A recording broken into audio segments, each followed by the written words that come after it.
আসসালামু আলাইকুম। পৃথিবীতে কত রকম কত প্রজাতির বাঁশ আছে, সব বাঁশই চায়নাতে পাওয়া যায়। কারণ আমরা দেখতে পাচ্ছি ওদের ঘনবসতি এবং পাহাড়ের চূড়ায় অনেক রকম বাঁশ তাদেরকে পাওয়া যায়। তাদের ওইখানে অনেক রকমের বাঁশ পাওয়া যায়।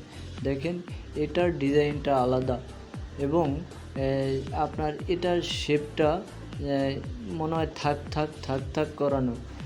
এবং আমরা যত প্রকার পৃথিবীতে বাঁশ দেখি অধিকাংশ বাঁশই বেশিরভাগ বাঁশ চায়নাতে জন্মায়। এই বাঁশটা দেখুন কি সুন্দর দেখতে, মানে খাটো বাঁশ।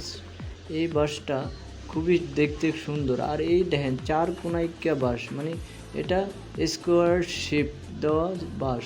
এই জীবনে প্রথম দেখে থাকলে আপনারা আমাকে সাপোর্ট করেন, আমি আরও নতুন নতুন ভিডিও বানাবো। দেখেন তিন কোনালা বাঁশ, এটাও দেখছেন, এটাও অনেক আজব একটা বাঁশ। আর এই চিকন বাঁশ মানে একদম পৃথিবীর সবচেয়ে ছোট বাঁশ। এটাকে বলা হয় পৃথিবীর সবচেয়ে ছোট বাঁশ। এটার শেপটা দেখেন, এটা হলো আপনার একদম প্রকৃতির একটা ছোট বাঁশ। আমার লাইফেও আমি প্রথম দেখছি। আর এটা দেখেন, এটা বড়শি আর শিপ ফালানোর মতো একটা বাঁশ। এই বাঁশটা অনেক সুন্দর দেখতে এবং মজবুত। এই দেখেন কত বড় বড় বাঁশ। এগুলার সবচেয়ে কোয়ালিটিফুল চেক করে এরা বাঁশ কেটে এটি দিয়ে অনেক অত্যাধুনিকভাবে অনেক কিছু বানায়। চায়নাদের মানে এরকম এমন জিনিস আছে, এটা আমরা স্বপ্নে দেখি, কিন্তু আসলে বাস্তবেও এরকম জিনিস পাওয়া যায়। চায়নাদের আসবাবপত্র এই বাঁশ দিয়ে তৈরি হয়।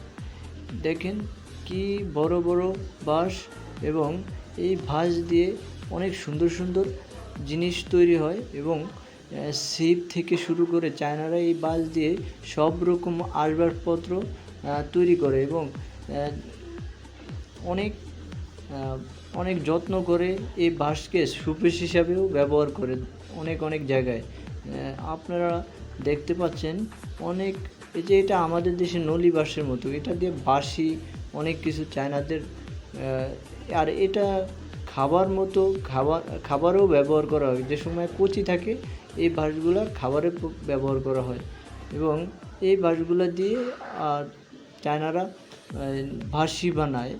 এই বাঁশি ওদের বৌদ্ধ মন্দিরে ওরা বাজায় এবং মিউজিশিয়ানে বাজায়।